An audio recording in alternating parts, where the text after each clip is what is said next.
E eu apresentei 4 lutas, mostrando a dificuldade que eles teriam para colocar a igreja na tribulação, a luta desde Gênesis.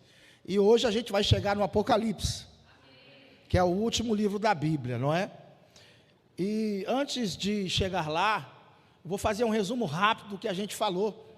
A última coisa que nós falamos foi sobre o Espírito Santo, a questão do detentor ser tirado. Alguém impede a manifestação do anticristo. Segundo Tessalonicenses capítulo 2, diz que o anticristo, o homem do pecado, não vai se manifestar até que seja retirado, afastado, aquele que agora o detém.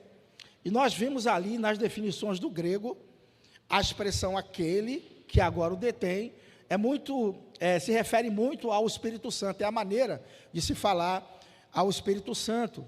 Então entendemos que porque a igreja sai, o Espírito Santo deixa de operar sobre a igreja, porque existe um poder operando sobre nós. Quem é crente aí? Pronto, esse poder age duplamente. Existe um poder dentro de você, esse poder te assiste, te transforma, esse poder te guia, te orienta, te consola, te conforta, faz você produzir 9 frutos do Espírito. Quantos frutos? 9. E existe um poder sobre você. Esse poder sobre faz você produzir 9 dons do Espírito. Entende? Então, esse poder que veio sobre a igreja, veio no Pentecostes. E desde o Pentecostes até agora, esse poder está operando. Esse poder do Espírito, junto com a igreja, agindo através da igreja, então é o restringidor da operação do anticristo. Enquanto esse poder não for afastado, então o anticristo não se manifesta. Então nós percebemos que é necessário que a igreja saia. Isso é inegociável. Senão o anticristo não se manifesta. Então, essa é uma luta muito grande que o pós-tribulacionista tem e mostra que realmente a igreja não atravessa a tribulação. Amém?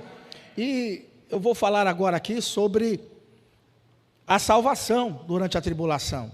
Vai haver salvação durante a tribulação? Porque existe um entendimento errado sobre essa questão do Espírito, não é? Muita gente acha que ele vai sair da terra. Eu vou te fazer uma contra-pergunta. Como a gente pode tirar alguém que é onipresente? O Espírito Santo sempre esteve por aqui, desde a criação, lá no Gênesis, ele pairava sobre a face das águas. Então o Espírito não pode ser retirado da terra, que eu vou te mostrar, que vai haver salvação durante a tribulação. Existem textos que mostram isso.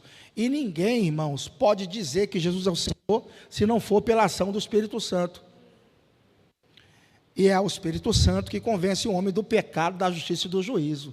Então o Espírito Santo permanece por aqui, convencendo as pessoas. O que cessa é a sua manifestação em poder através da igreja. Porque a igreja saiu e a dispensação da igreja terminou. Nós falamos aqui sobre 7 dispensações: inocência, consciência, promessa, depois inocência, consciência, governo humano, promessa, a lei, a dispensação da lei, a dispensação da igreja, que é essa que nós estamos vivendo. Qual dispensação estamos vivendo? Da igreja. E ela termina com o arrebatamento, termina-se. Então, entra-se um período de 7 anos, que é a tribulação, que não é uma dispensação.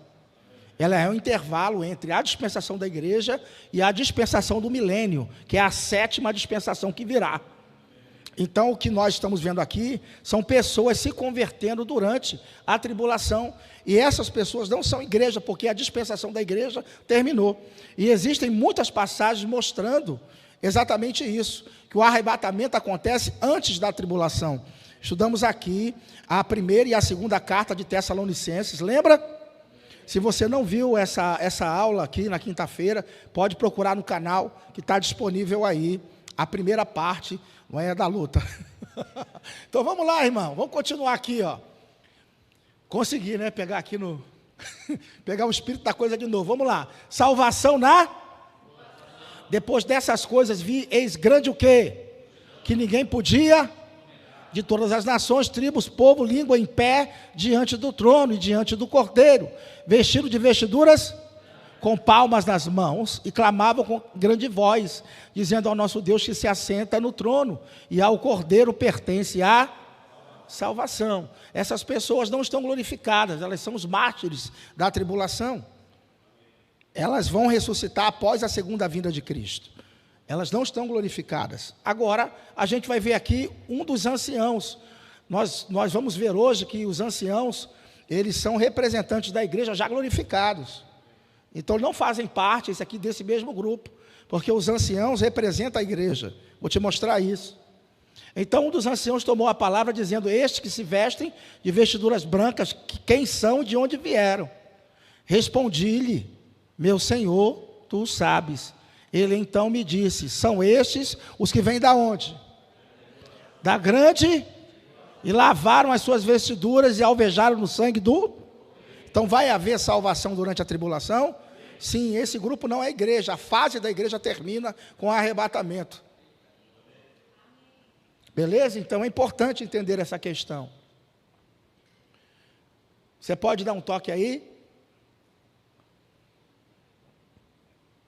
A barra de espaço, para ver se ele passa.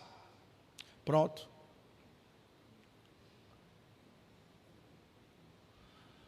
Vi outro anjo voando pelo meio, tendo o evangelho eterno para... Então, é o que prova também que a igreja não passa pela tribulação, é isso aqui. Nós estamos vendo, então, Deus abrindo uma exceção na história, levantando um anjo para pregar. Enquanto a igreja está aqui, é a função da igreja pregar. Quem prega é a igreja. Deus nunca levantaria um anjo para pregar nesse período, porque a igreja está aqui e é a função dela fazer isso. Quando o anjo aparece para Cornélio, o anjo não diz assim: senta aí, Cornélio, que eu vou te falar quem foi Jesus. O anjo falou isso para Cornélio? Ele disse o quê? Manda chamar Pedro, que está na casa de Simão, o curtidor. Ele te falará as palavras dessa vida. Então o anjo não pregou para Cornélio, teve que chamar Pedro para pregar, porque enquanto a igreja está aqui, quem prega é a igreja. O que prova que a igreja não estará aqui é justamente que Deus vai levantar um anjo para pregar. Ó. É interessante, né? Vi outro anjo voando pelo meio do céu, tendo o evangelho eterno para aos que se assentam sobre a terra, e a cada nação, tribo, língua, povo, dizendo em grande voz: temei a Deus e dá-lhe o quê? Pois é chegada a hora do seu, e adorai aquele que fez o céu, a terra, o mar e... Um anjo pregando na tribulação, irmãos, comprovando que a igreja não estará aqui nessa fase. Tudo bem? Então vai ter salvação durante a tribulação? Resposta dada. Então vamos agora para dentro do livro do Apocalipse, tá certo? Não precisa ter medo. O Apocalipse é um livro abençoado. Amém? Fala da nossa glória, da esperança futura. Fala da renovação dessa terra, da aplicação da justiça. É um livro escrito com a inteligência, que não dá nem para descrever aqui, a inteligência de João. É realmente algo fabuloso. Então, irmãos, a quinta luta que o pós-tribulacionista vai ter, ele vai ter que lutar contra o livro do Apocalipse. Se eu quiser saber sobre o começo da história, qual livro que eu procuro? Gênesis. E se eu quiser saber sobre o final da história? Apocalipse. O Apocalipse, na verdade, ele serve para confirmar ou descredenciar várias doutrinas. É possível olhar para o Apocalipse e ver que ele expulsa a doutrina pós-tribulacionista como quem está expulsando um corpo estranho. Para onde você olha, para dentro do Apocalipse, você vê essa energia sendo colocada. A doutrina pós-tribulacionista, ela não se cria dentro do Apocalipse, ele não deixa ela permanecer, porque é uma doutrina incorreta. E é isso que eu quero te mostrar aqui. Tudo bem? Então vamos ver aqui, Israel no Apocalipse, melhor, a igreja no Apocalipse. Eu vou te dar uma chave chamada chave... Os alunos do Rema vão fixar de novo essa aula, né? Terão a chance. E os podcasts estão aí, né, varão? Ontem nós saímos daqui 3 da manhã, gravamos 4 podcasts. O meu pastor Jael ia dizer assim: o pastor lá de Macapá pegou o teu couro, botou no Natal e espichou, né? Pastor Jaelson, e fala assim, né? Aí o pastor fez isso comigo aí, viu, varão? Saímos daqui tarde, viu? 4 podcasts que a gente gravou aqui na madrugada. Você vai assistir aí sobre a escatologia. Isso é o amor dele, né, por vocês. Vocês precisam desse conhecimento. Então vamos lá, eu vou te dar a chave cronológica. Ela tem esse nome porque ela mostra a cronologia do livro. E muita gente passa por essa chave e ignora, ou não sabe que ela existe. Essa chave é uma chave poderosa. Ela vai dividir os acontecimentos do livro em passado, presente e futuro. E de quebra, vai nos ajudar a identificar a identidade dos 24 anciãos. Então, quem são os 24 anciãos que aparecem no livro do Apocalipse? Tem gente que diz que são anjos. Já vi gente falando que são 12 do Antigo Testamento e 12 do Novo. Já vi gente dizendo que são 24 representantes do Antigo Testamento. E já vi também o pessoal falando que são alienígenas. Já pensou, cara? Então a gente vai ver quem são os 24 anciãos e essa chave vai nos ajudar. Essa chave está lá no capítulo 1, no versículo 19.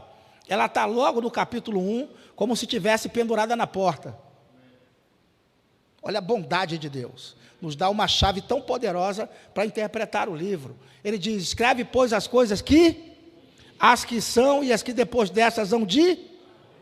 Então, o livro deve ser interpretado assim: passado, as coisas que viste, as que são, presente, e as que depois dessas hão de acontecer, futuro. Está bem colocado aqui. Então, as coisas que viste, passado, as que são, presente, e as que depois dessas hão de acontecer, o futuro. Então, assim, a gente vai dividir o livro. Vamos, então, identificar cada parte do livro, o que é passado, o que é presente, o que é futuro. As coisas que viste, qual tempo que é? Passado. Quais capítulos? Capítulo 1. Capítulo 1. Porque no capítulo 1, João tem a visão do Cristo glorificado, que aparece para ele. E Jesus está dizendo para ele: escreve as coisas que viste. Exatamente, a primeira visão que ele vê é do Cristo glorificado. Então, as coisas que viste é representado por qual capítulo, irmãos? Capítulo 1. E qual tempo? Passado. Ok? Simples demais. E o versículo que crava essa ideia bem é o versículo 18. Ó. Aquele que vive, estive morto, é verdade, mas eis que estou vivo pelos séculos dos séculos e tenho as chaves da morte e do inferno. Então, nosso Cristo está vivo. Glória a Deus, nosso Cristo está vivo. E bênção. Então, passado, capítulo 1. Vamos, então, às coisas que são. Qual o tempo que é? O presente, né? O presente. As cartas às 7 igrejas da Ásia. Capítulos 2 e... Então, quais capítulos representam o presente no livro? 2 e 3. Cartas às 7 igrejas da Ásia: Pérgamo, Éfeso, Esmirna, Tiatira, Sardes, Filadélfia e o quê? Laodiceia. As 7 igrejas da Ásia a quem a carta foi endereçada. Então, nós ainda estamos no tempo presente. Estamos ainda na era da igreja. A igreja ainda está aqui? Sim. Então, se eu perguntar para você quais capítulos nós estamos no livro do Apocalipse? 2 e 3. A era da igreja ainda continua. Da mesma forma que a carta de Paulo aos Coríntios falou para os coríntios naquela época, não é? Da mesma forma, essas cartas, elas falou para aquelas igrejas daquela época e fala para a igreja de hoje. A carta de Paulo aos Coríntios fala para você hoje? Então, da mesma forma que falou para aquela época, as cartas são atemporais. E nós percebemos, então, que enquanto estivermos ainda nos capítulos 2 e 3, o futuro não começa. Porque o futuro, as coisas que depois dessas vão de acontecer, só vai começar quando, irmãos?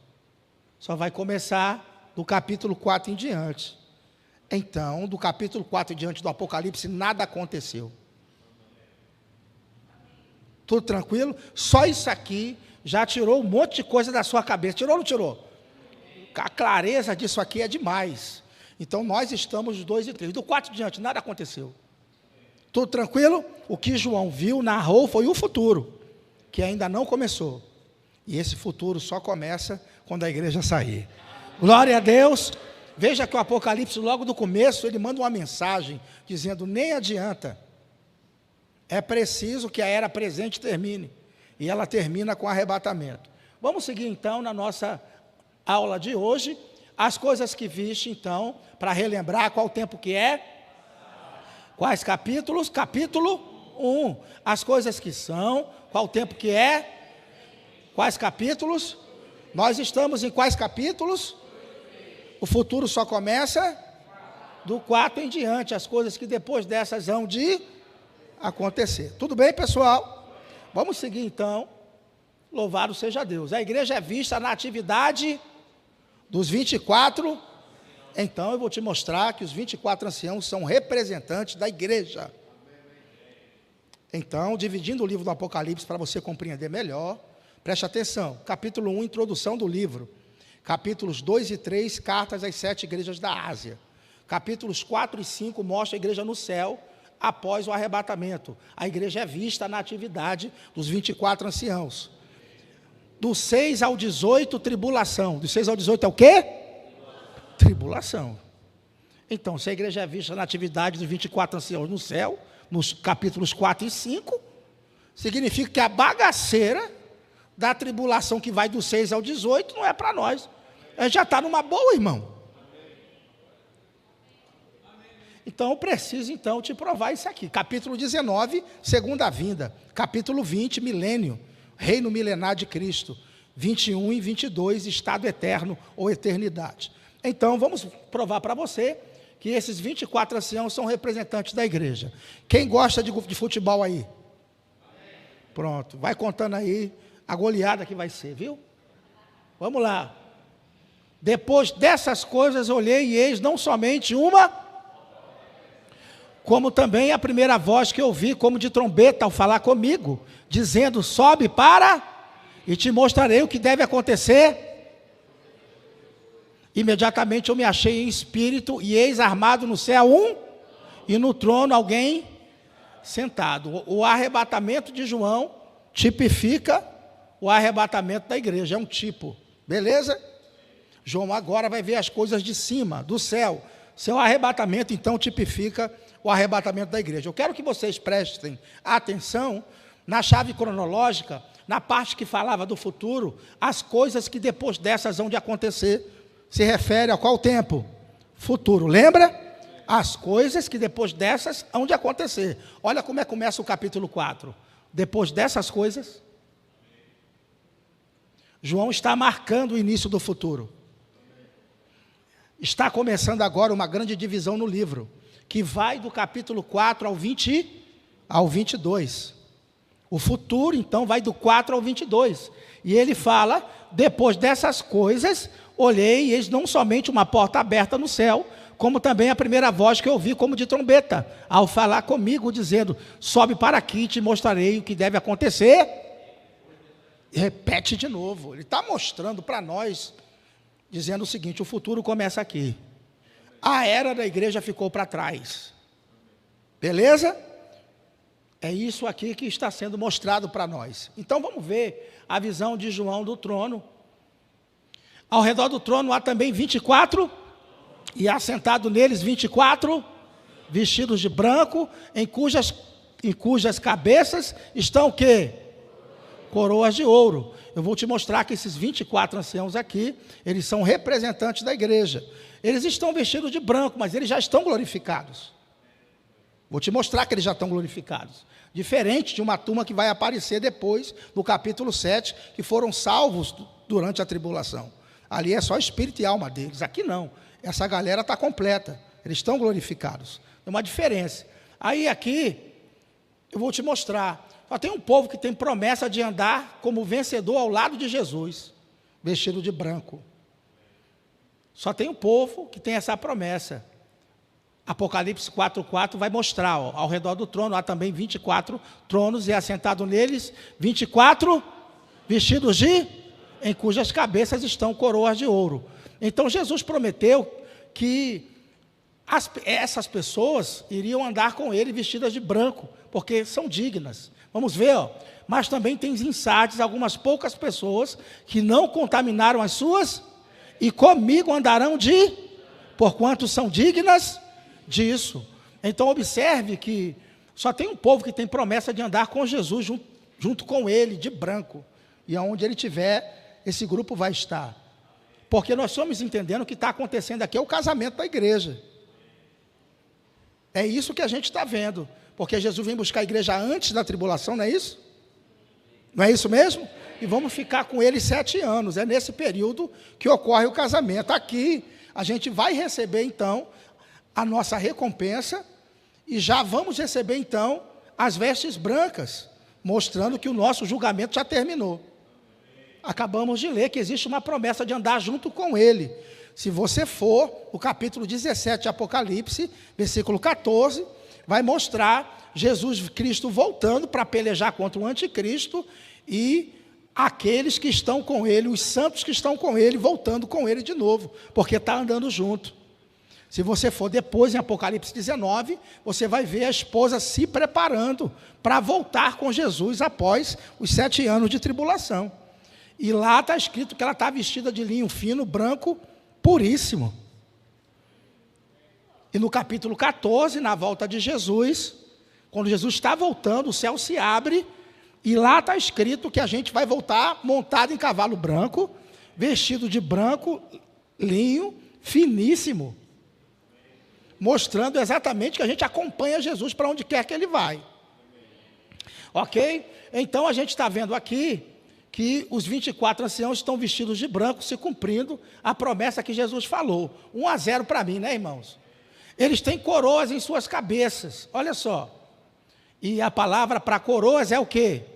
Isso que é coroa de... Existem 2 palavras para coroa. A primeira é diadema, que é coroa de monarca, e aqui Stéfanos é coroa de vencedor, é aquela conquistada por merecimento. Então, nós recebemos essas coroas por merecimento. E só tem um povo que tem promessa de coroa, que é a igreja. Então, 2-0, né, irmão? Vamos botar os versículos? Vamos botar aqui, ó, 1 de Pedro 5,4. E quando aparecer o sumo pastor, alcançareis a coroa da glória. Pensam, né? Outro versículo. Bem-aventurado o homem que sofre o quê? Porque quando for provado, receberá o quê? A qual o Senhor tem prometido aos que o amam. Então só tem um povo que tem promessa de coroa, é a igreja. 2-0, né, irmãos? Agora, parece que houve um julgamento recente, porque os 24 anciãos estão jogando as suas coroas aos pés daquele que está assentado no trono, em reconhecimento. Nós entendemos que o tribunal de Cristo vai acontecer no céu. Nesse tribunal a nossa salvação não estará em jogo. É um tribunal para efeito de galardão. Aquilo que nós fizemos aqui, como serviço no reino dele, vai acontecer nesse momento. E parece que acabou de acontecer. João está vendo a cena acontecendo. Os 24 anciãos pegando as suas coroas e lançando aos pés daquele que está sentado no trono, em reconhecimento, dizendo: só estamos aqui porque o Senhor morreu por nós. João pegou esse momento exato, mostrando isso. Os 24 anciãos prostravam-se diante do que estava assentado sobre o trono e o adoravam, o que vive para todo sempre.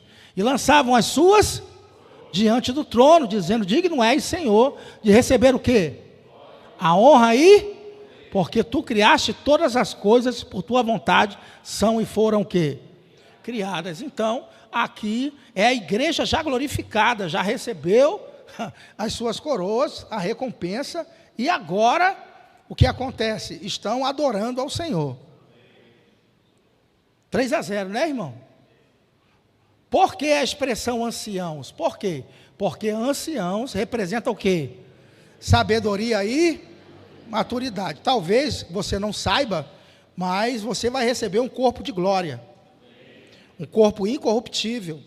Um corpo imortal. E isso acontecerá no arrebatamento. A gente vai se encontrar com o Senhor nos ares, já vamos receber o corpo novo.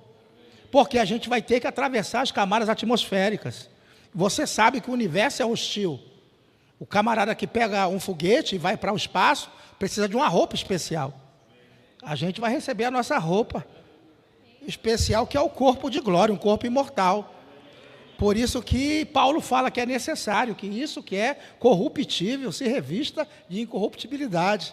E isso que é mortal se revista de imortalidade. Por isso que ele diz que é necessário, que a gente vai atravessar as camadas o quê?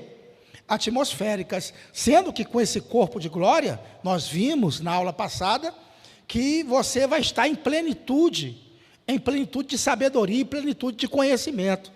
significa que você não vai ter a carne para te atrapalhar. Você só não é melhor por causa da sua carne, viu, irmão? Você ainda está nesse corpo. Agora, tirando a carne, que não vai mais te atrapalhar, você vai ser 100% com Deus. Uma antena só com Deus. Plenitude de conhecimento, plenitude de sabedoria, sentimentos organizados. Por que eu sei disso? Porque os anciãos fazem perguntas para João, que João não sabe a resposta. Porque eles já entraram no nível de plenitude de conhecimento. É forte, Brasil. É muito emocionante estudar a Bíblia, não é, irmãos? É muito bom. Então, observe que já é a igreja, então, glorificada em seu estágio de plenitude. Por isso, a expressão anciãos. E muita gente pode pensar assim, mas pastor, eu vou estar no céu, e meus parentes que ficaram, eu vou me lembrar deles, eu vou me entristecer. Não, irmão, você vai ter o mesmo senso de justiça de Deus. Com tudo organizado, entendendo que é justo. Afinal de contas, quantas viagens você já deu na casa da sua mãe e do seu pai para falar de Jesus para eles? Quantas viagens? Quantas viagens você já foi naquele parente distante para pregar a Cristo para eles? Eles ainda não tomaram a decisão. É um perigo que eles correm, é ou não é? Podem ficar aí para atravessar a tribulação e se converter num período pior. É por isso que a gente sai antes, viu, irmãos? Glória a Deus, e tomara que ele se converta antes também. Já perdi as contas, eu acho que é 4-0, né, irmão? Mas vamos lá, por que 24? 24, né? Por causa dos turnos sacerdotais estabelecidos por quem? Em 1 Crônicas, capítulo 24, Davi vai estabelecer alguns turnos sacerdotais. Haviam 24 sacerdotes e havia um superintendente, que era o sumo sacerdote. Esse superintendente comandava os trabalhos, mas não eram só 24 sacerdotes, 24 era que estava de serviço. Depois saía aqueles 24, entrava outros 24. E assim sucessivamente. Os turnos sacerdotais, eles aconteciam, havia um revezamento. Os irmãos estão sentindo bem aí o drama? É por isso que João, quando apresenta os 24 anciãos, receba aí a goleada. É por isso que quando ele apresenta os anciãos, primeiro ele apresenta os tronos. Ele diz, são 24 tronos, e depois os 24 anciãos. Por que ele primeiro apresenta os tronos? Nada nesse livro é por acaso, tudo foi muito bem pensado, porque os tronos são fixos, e os anciãos se revezam. Glória a Deus, é a igreja se revezando no culto, no tabernáculo verdadeiro. Vou te mostrar já já. Olha isso aqui, irmãos, ó. Então havia um superintendente, sim ou não? O sumo sacerdote e 24 anciãos. Nesse caso, 24 sacerdotes. Em 1 Crônicas, que a gente transportando agora, aparece 24 anciãos. Na verdade, o que João está vendo é a visão do tabernáculo verdadeiro. Pastor, e tem um tabernáculo verdadeiro no céu? Tem. Porque Moisés, quando fez um modelo na terra do verdadeiro que tem no céu. O verdadeiro está onde? No céu, ó. Ora, a suma do que temos dito é que temos um sumo sacerdote, tal que está assentado aonde? Quem é o sumo sacerdote?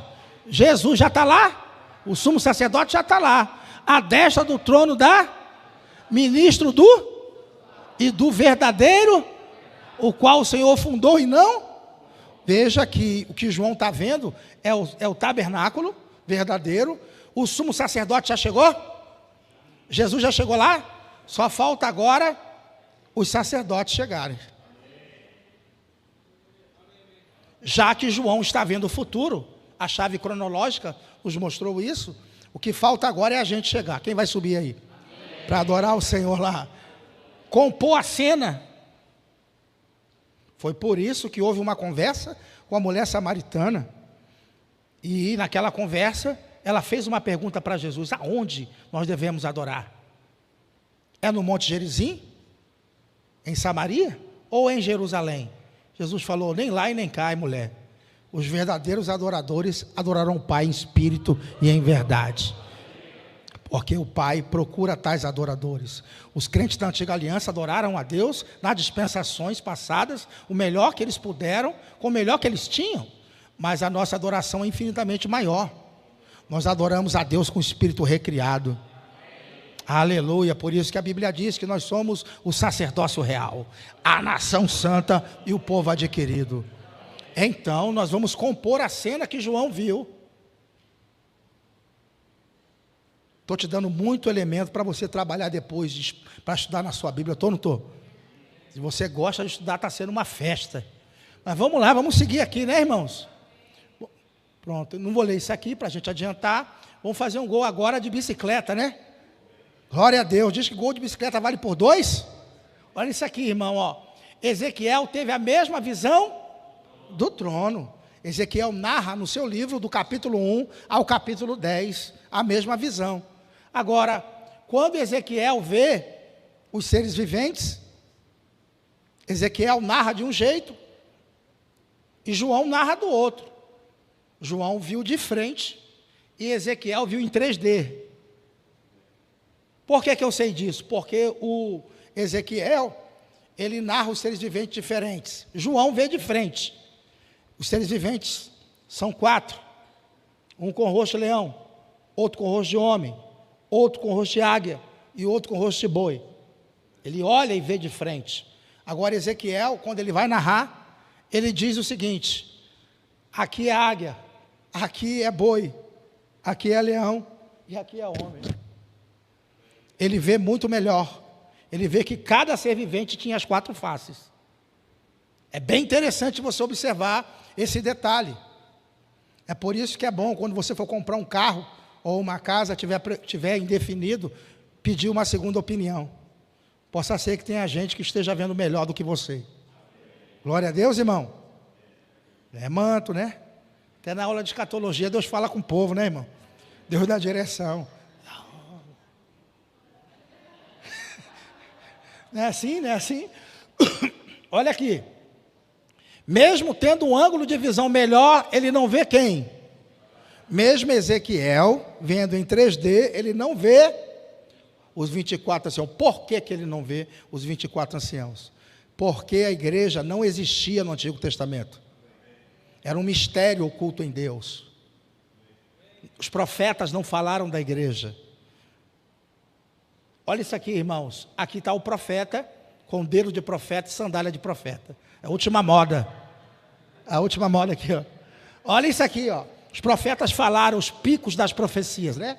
Os profetas falaram sobre o nascimento de Jesus. Falaram sobre a crucificação. Falaram sobre o anticristo. Falaram sobre o sol da justiça, Cristo voltando na segunda vinda. Falaram sobre Cristo reinando por 1000 anos. Sim. Falaram sobre a destruição da terra e a sua renovação. Sim, nos picos, mas eles não viram a igreja, porque era um mistério oculto em Deus, não falaram sobre ela. E Paulo, então, vai falar sobre isso, quando ele diz, o mistério que estiver o quê? Dos séculos e das gerações, agora, todavia, se manifestou aos seus santos. Glória a Deus. Todas as vezes que Paulo vai usar a palavra mistério, está se referindo a algo oculto no Antigo Testamento e que só foi revelado no Novo.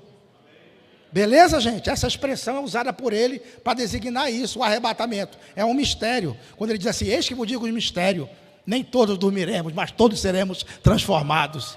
Aleluia! Esse era um mistério. O Antigo Testamento não falava sobre isso. Olha isso aqui, crente, ó. Efésios 3:9 é manifestar qual seja desde os séculos oculto em Deus que criou todas as coisas. Então a igreja era um mistério, por isso Ezequiel não viu. Então vamos eliminar aqui logo? Quem quer eliminar comigo aí? Anjos. Está fora, se fosse Ezequiel tinha visto. Crente do Antigo Testamento. Está fora, se fosse Ezequiel tinha visto. Alienígena. Não vale nem a pena pensar. Gastar neurônio com isso, né? Por que ele não viu? Porque a igreja não existia. Agora João vê. Porque na sua dispensação a igreja já existia e ele fazia parte dela. Glória a Deus. Gol de bicicleta vale por 2, viu, irmão? É 7-0, né? Vamos fazer mais outro gol aqui. Eles são sacerdotes. Exercem funções sacerdotais. Adoram e louvam o quê? Continuamente. Trazem a Deus as orações dos santos. Um deles consola o profeta quando esse se sente triste, função sacerdotal. Um deles age como intérprete de uma das visões, Função sacerdotal. Eles exercem função sacerdotal. Agora, eles mesmos vão dizer que são sacerdotes. Será que eles estão dizendo a verdade? É claro. E cantavam um novo, dizendo: digno és, e de abrir os seus, porque foste morto, e com teu sangue nos, para Deus de toda tribo, língua, povo e... Quem foi que foi comprado com o sangue de Jesus aí? A igreja.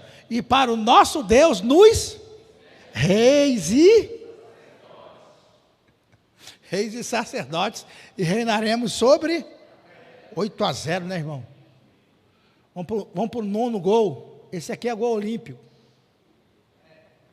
João sabia que fazia parte daquele grupo, porque a fala dele é como a fala dos 24 anciãos. Ele vai dar a fala dele no capítulo 1, no versículo 5, aquele que nos amou, João falando, e em seu sangue dos nossos, e nos fez reis e para Deus e os 24 anciãos disseram mesmo: com o teu sangue nos compraste para Deus de toda a tribo, língua, povo e nação, e para o nosso Deus nos fizeste.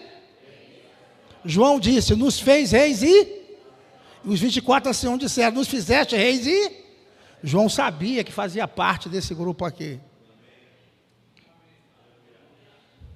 Maravilha, né, irmão? São representantes da igreja no céu após o arrebatamento, livres da tribulação. A tribulação então começa em qual capítulo? Do 6. Vai do 6 ao 18. Me parece que João gastou a expressão igreja do capítulo 1 ao 3. Tem 19 citações da expressão igreja. 19, do 1 ao 3. Do 6 ao 18, que é a tribulação, nenhuma. A próxima citação da igreja, no capítulo 22, versículo 17, no estado eterno. Mostrando que nem que se quiser, não consegue botar a igreja na tribulação, né, irmão? Glória a Deus, né? Vamos seguir então. Vou te dar uma chave. Quem quer receber uma chave aí? Eu ainda tenho 15 minutos ali, viu, irmão? Dá para fazer muita coisa com 15 minutos. Tu crê nisso? Vamos lá. Essa chave aqui é muito poderosa. Essa chave nos mostra a chave dos 3 povos, que Deus trata na Bíblia com 3 povos de forma distinta. Ok? Essa chave está em 1 Coríntios, capítulo 10, versículo 32. Não vos torneis causa de tropeço, nem a judeus, nem a gentios, e nem a igreja de Deus. Então, são quantos povos de representação bíblica? Gentio, judeu e igreja. Quem são os judeus? São todos os descendentes de Abraão, aqueles que são da sua linhagem. Quem são os gentios? Todo mundo que não é judeu. O brasileiro, gentio. O britânico, gentio. O africano, gentio. E quem é a igreja? Todos dentre gentios e judeus que se convertem. Aceitou a Cristo, passa a fazer parte da igreja, sem deixar de ser judeu, de sangue. Beleza, pessoal? Nessa dispensação que a gente está, claro, né? Então, vamos ver aqui o seguinte. Aqui no capítulo 13, no versículo 9, nós temos uma grande revelação. A expressão igreja desaparece. Quando você lê as cartas às 7 igrejas da Ásia, aparece assim: quem tem ouvidos, ouça o que o Espírito diz às igrejas. Não é isso? Ao término de cada carta ele diz isso. Mas aqui, no 13, quando há perseguição aos que estão se convertendo durante a tribulação, ele não diz isso. Ele diz o seguinte: se alguém tem ouvidos, ouça. Por que ele não diz à igreja? Porque a igreja não está aqui. Ela é vista na atividade dos 24 anciãos, como a gente já viu, né? Glória a Deus, crente. E aí, no capítulo 7 de Apocalipse, aparece 144 mil. Tem gente que diz que só esse número aqui que vai ser salvo. O restante está tudo condenado. Quem já ouviu isso aí? Misericórdia, né, irmão? São 144 mil em interpretação literal. São 12 mil judeus de cada tribo. Então, esses 144 mil são o quê? São judeus que se convertem durante a tribulação.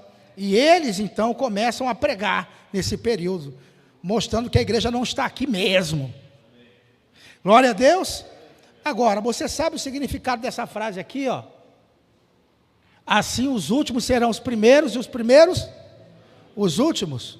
Quem já foi aqui, chegou no final da fila, e a fila estava grande, os últimos serão os primeiros os últimos. Quando já falou isso aí? Não sabia o significado da frase, vai saber agora. Então, quando Jesus estava no seu ministério terreno, ele deu prioridade aos judeus. Por quê? Ele veio para o que era seu. Ele veio para o seu povo, apresentar primeiro o reino para eles.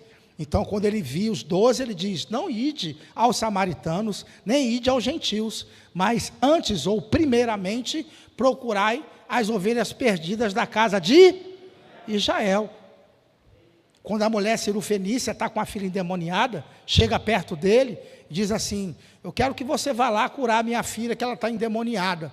Jesus fala assim para ela, não é lícito tirar o pão dos filhos e dá-los aos cachorrinhos. Era a forma que o judeu tratava os gentios, chamava de cães, de cachorro. Ele não estava sendo mal educado com aquela mulher, não. Ele estava querendo mostrar para ela a prioridade ministerial dele. Agora a mulher botou para quebrar, né? Ela falou assim, eu sei que os cachorrinhos comem as migalhas que caem da mesa. Porque Jesus ofereceu o reino aos judeus e eles não quiseram. Então, os filhos não querem o pão. A mulher falou, me dá só a migalhinha do teu poder que resolve lá em casa. Glória a Deus. Glória a Deus. Jesus falou, rapaz, mulher, grande é a tua fé. Que bênção, né, irmão? Então veja que havia uma prioridade. Paulo vai falar em Romanos capítulo 16, Romanos 1,16, porquanto não me envergonho do evangelho, porque é o poder de Deus para a salvação de todo aquele que crê, primeiro do judeu. Observe então que eles tinham prioridade, tinha ou não tinha? É por isso que eles eram os primeiros. E os gentios eram os últimos. Se os judeus eram os primeiros, os gentios eram os últimos. Então, o reino foi oferecido para eles, e eles não quiseram, não creram que Jesus é o Messias. Houve salvação aqui e ali, os discípulos creram em Jesus, muita gente creu, mas as autoridades não creram nele, e a nação como um todo não se converteu. Então, o que aconteceu?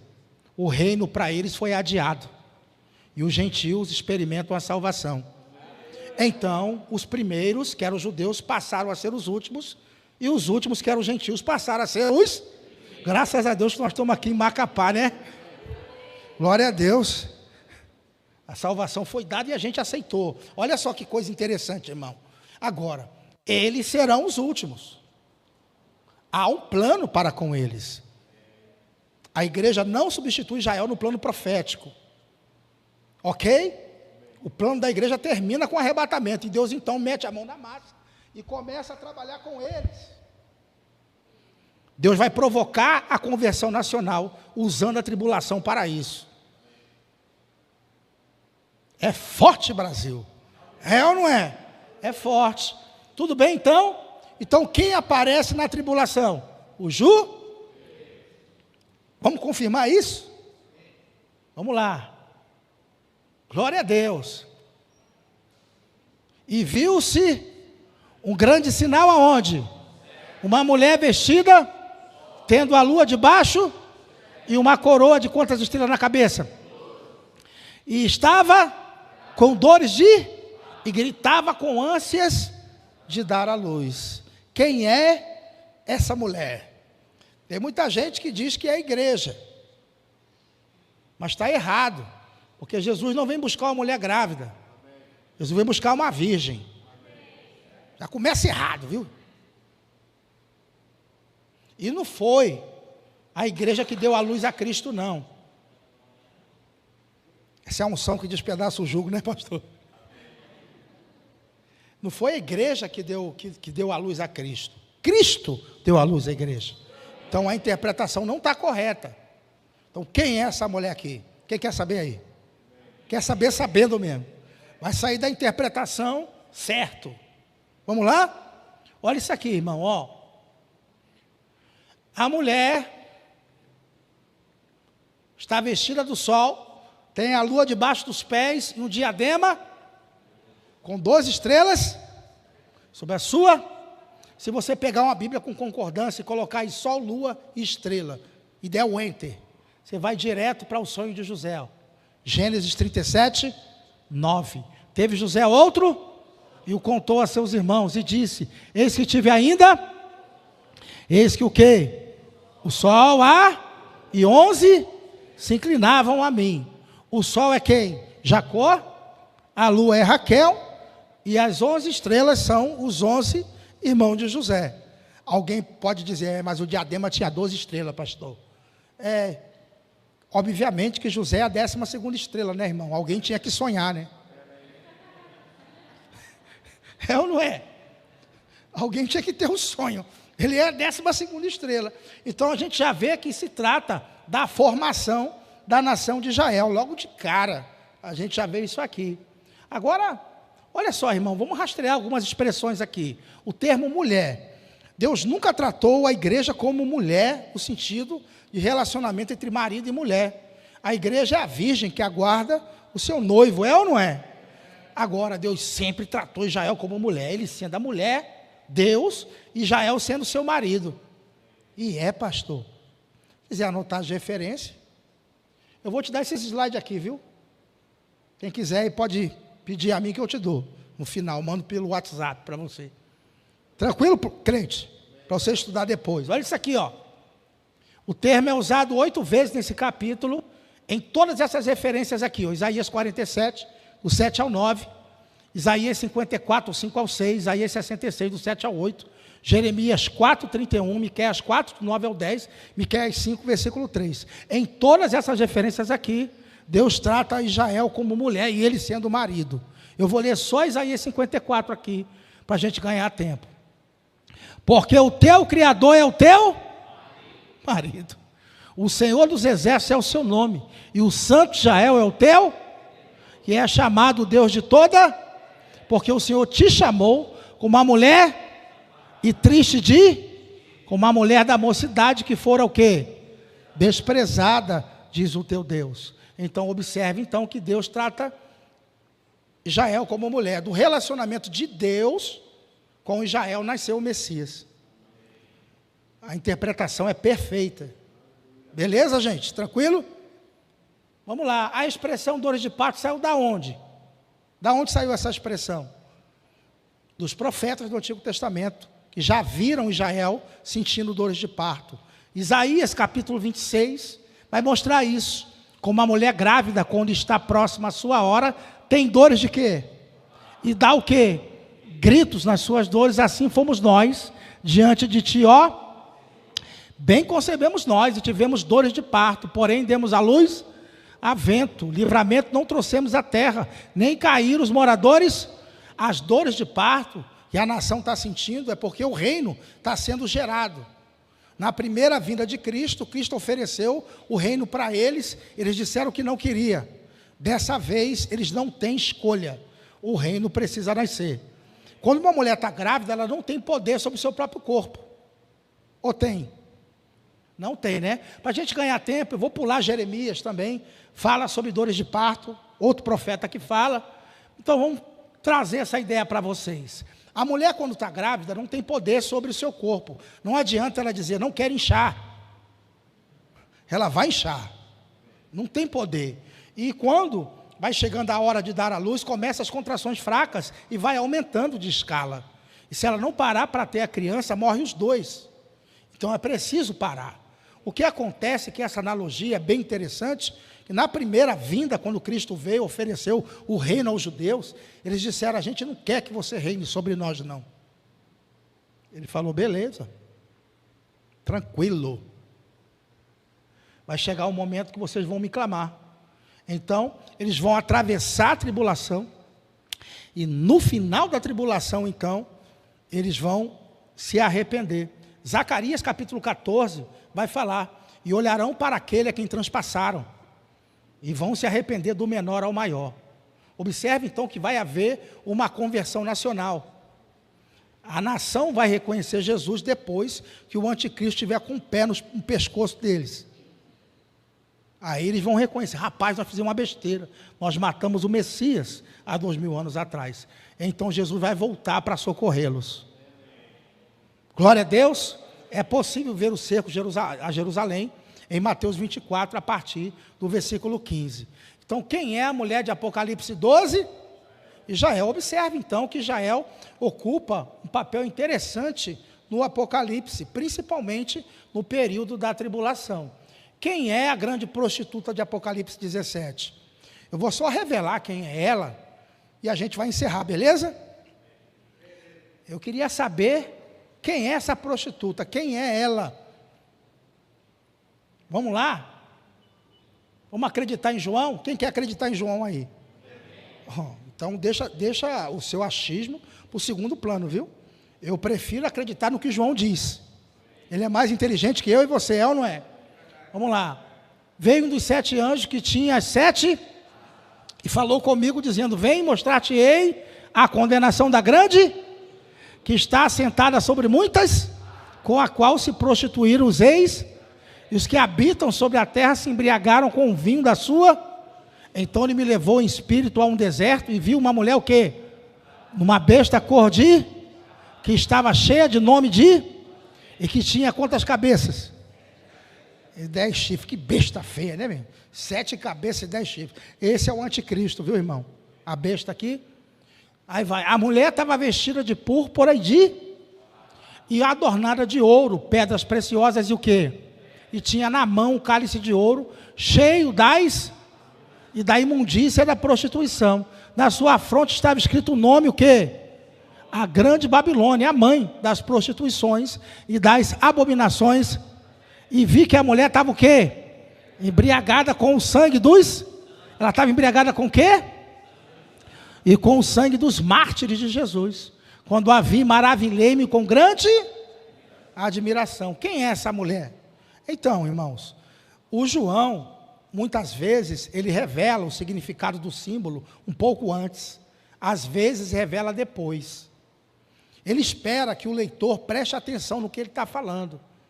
E uma vez que João deu o significado de símbolo, a sua busca deve terminar nesse sentido. Você não deve teimar com João, viu? Não teime com João, tá certo? O que João disser, você acredita nele. Depois você vai pegar mais provas para melhorar a sua interpretação. Então vamos lá ver quem João vai dizer que é a grande prostituta. Vamos lá. João revela então quem é a meretriz. No versículo 18, ele vai dizer: e a mulher que viste é a grande, que reina sobre os reis. Então ele falou que a mulher é a grande, não é qualquer cidade, ele diz que é a grande cidade. Ele a chama de a grande cidade. Então a mulher de Apocalipse 17 é uma cidade específica. Agora, se você leu o Apocalipse com atenção, você vai perceber que ele já revelou o nome da grande cidade. Ele já revelou lá no capítulo 11. Vamos lá ver, então, quem é a grande cidade? Que é a prostituta? Vamos lá, pessoal, ó. É o capítulo que fala das 2 testemunhas. 2 profetas que são mortos, estão pregando em Jerusalém. E depois que acabar o seu testemunho, o anticristo vai matar essas 2 testemunhas. Vamos ver aqui, ó. E quando acabar o seu quê? Testemunho das 2 testemunhas, a besta que sobe do abismo, que é o anticristo, lhes fará guerra, as vencerá e matará. E jazerão os seus corpos na praça da grande, que espiritualmente se chama o quê? Onde também o seu Senhor foi. Jesus foi crucificado em qual cidade? Jerusalém. Então, a grande prostituta de Apocalipse 17 é Jerusalém. Eu não tenho que discutir com João, viu? Isso é pecado, viu, irmão? E é inútil discutir com um cara desse. É importante você ter atenção com isso. Ele já disse aqui que é Jerusalém. Então, espiritualmente está como Sodoma e Egito. Por quê? É uma prostituição espiritual. A prostituição na Bíblia espiritual significa nação idólatra, povo que voltou as costas contra Deus, deixou de adorá-lo. O que nós estamos vendo aqui, então, é uma prostituição espiritual. E para aumentar a ideia da prostituição, João vai usar duas expressões: Sodoma e o quê? Egito. Porque Sodoma é o top da prostituição e Egito o top da idolatria. Somando as duas ideias, eles estão perdidos. Tanto é que 2 profetas profetizam durante 3 anos e meio, e quando eles morrem, eles comemoram. Manda presente uns para os outros, mostrando o coração endurecido e o coração longe de Deus. Beleza? Quem é a prostituta, então, de Apocalipse 17? Jerusalém. Beleza, pessoal? Tudo tranquilo? Eu vou acelerar isso aqui e vou te dar só uma prova. Eu não vou te dar mais não, viu? Eu teria muita coisa para falar, mas olha isso aqui, ó. O primeiro motivo, então, é prostituição espiritual, beleza? Porque Jerusalém está sendo julgada ali. O segundo motivo, por quê? Por matar apóstolos e profetas. Olha isso aqui, ó. Jesus falando: portanto, eis que eu vos envio profetas e escribas, e uns deles matareis e crucificareis, e a outros de cidade em cidade, para que sobre vós caia todo o sangue que foi derramado sobre a terra, desde o sangue de Abel, o justo, até o sangue de Zacarias, filho de, que mataste entre o santuário e o altar. Em verdade vos digo que todas essas coisas hão de vir sobre essa. Então Jesus está falando que todo o sangue justo que caiu sobre a terra ia ser cobrado de quem? De Jerusalém. Aí ele vai dizer aqui, ó: Jerusalém, Jerusalém, que matas os e apedreja os que a ti são.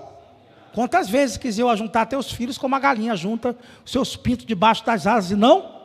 Eis aí abandonada vos é a vossa casa, pois eu vos declaro que desde agora de modo nenhum me vereis, até que digais: bendito é aquele que vem em nome do Senhor. Então Jerusalém é uma cidade que está acostumada a matar profetas, e a gente vai ver o mesmo acontecendo aqui, quando ele diz o seguinte: eis que eu vou expulsando o demônio, fazendo cura hoje e amanhã, e no terceiro dia serei. Importa contudo caminhar hoje e no dia seguinte, porque não convém que morra um profeta fora de Jerusalém. Está acostumada a matar profetas. Quando a gente fala Jerusalém, estamos se referindo aos seus moradores, que estão corrompidos em cada parte. Agora, por que as 2 testemunhas foram mortas logo em Jerusalém?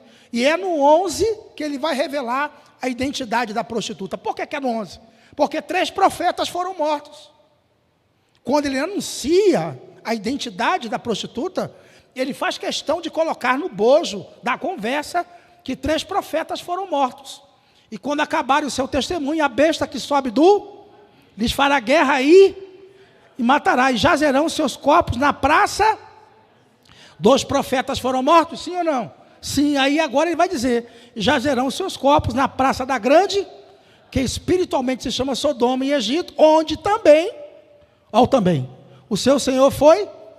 3 profetas foram mortos, e é o capítulo onde ele anuncia a identidade da grande meretriz, que é Jerusalém.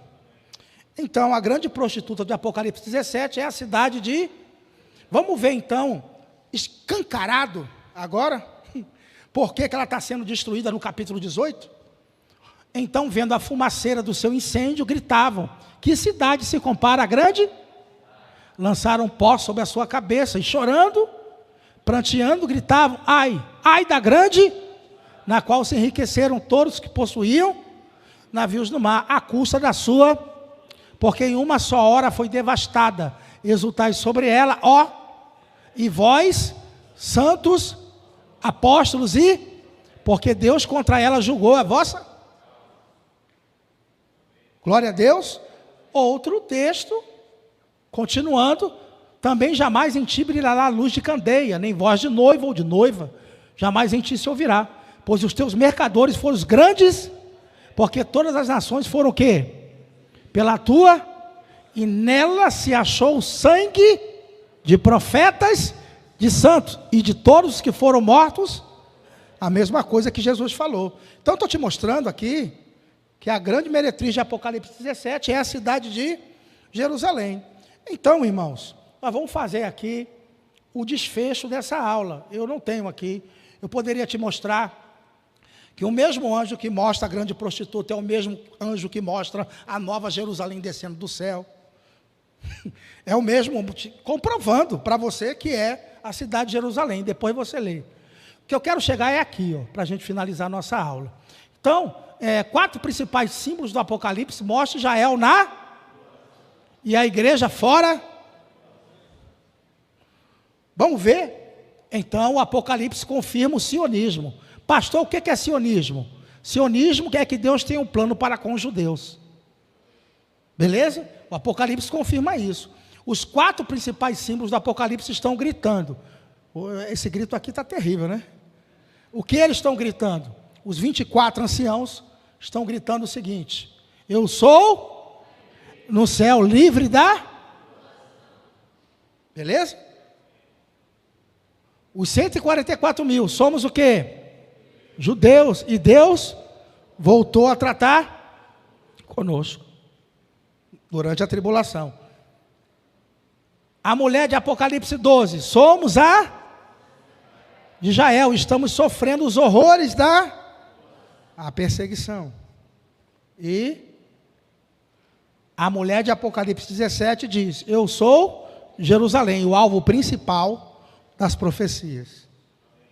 Glória a Deus. Então nós estamos percebendo aqui que a igreja não passa pela tribulação. O Apocalipse expulsa essa ideia, como quem expulsa um corpo estranho.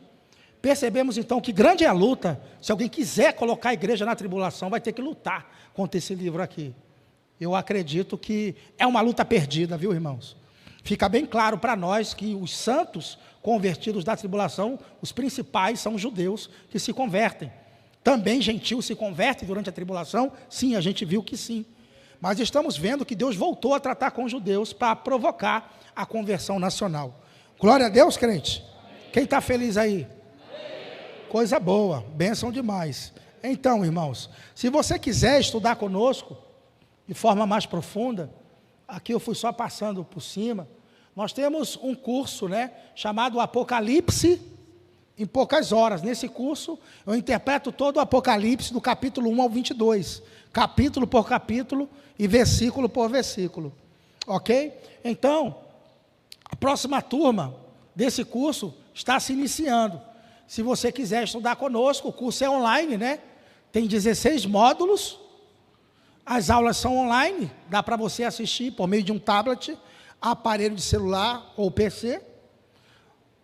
Esse curso, além das videoaulas, tem estudos aprofundados em PDF, tá certo? Tem uma área de membros para você me fazer perguntas e tirar dúvidas lá dentro. Também a avaliação é por meio de quiz, que são perguntas de múltipla escolha, ao final dos módulos, para testar seu conhecimento e para te avaliar. E também certificado no final, ok? Então, quanto é o curso? É R$ 1.397, é o valor dele, está vendo? Esse é o valor que ele vale. Nós estamos aqui com uma promoção boa para os alunos do Rema, que eu vou estender para a igreja também. Vou dar um desconto de 80%, um desconto poderoso.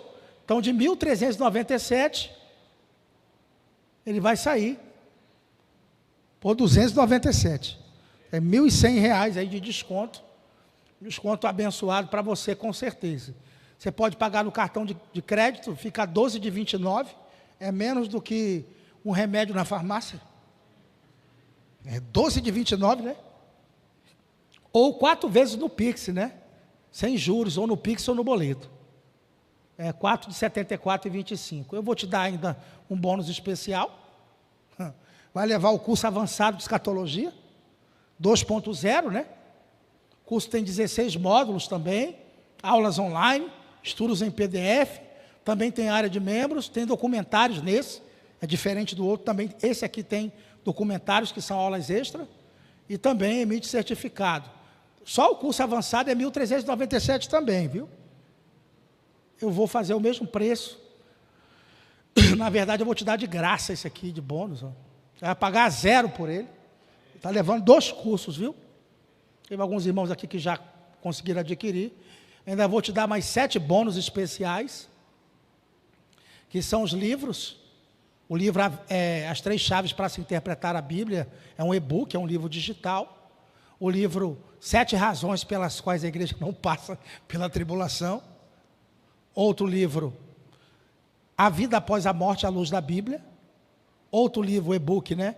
Catálogo 1, contendo o significado de todos os símbolos que aparecem no Apocalipse. Catálogo 2, contendo o apontamento de todas as profecias que se cumprem no livro. E o guia definitivo para interpretar o Apocalipse. É também um PDF com mais de 700 páginas, dividido em 3 volumes, com toda a interpretação do livro do 1 ao 22.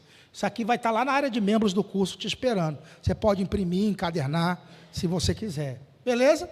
E se você fizer a sua inscrição ainda hoje, eu vou te dar o super bônus. Você vai levar a Escola Superior de Teologia Prática, onde você vai estudar teologia comigo. Por que o senhor está fazendo isso? Porque eu devo muito ao Rema, irmão. Eu jamais poderia chegar nesse conhecimento se um dia eu não tivesse começado. Eu sentei como você aí para aprender no Rema. Então eu sou muito grato. É por isso que eu estou fazendo esse preço. Os alunos pagam preço cheio, mas vocês estão tendo a chance de receber um desconto especial, viu? Então você vai fazer teologia comigo, aulas ao vivo, todas elas.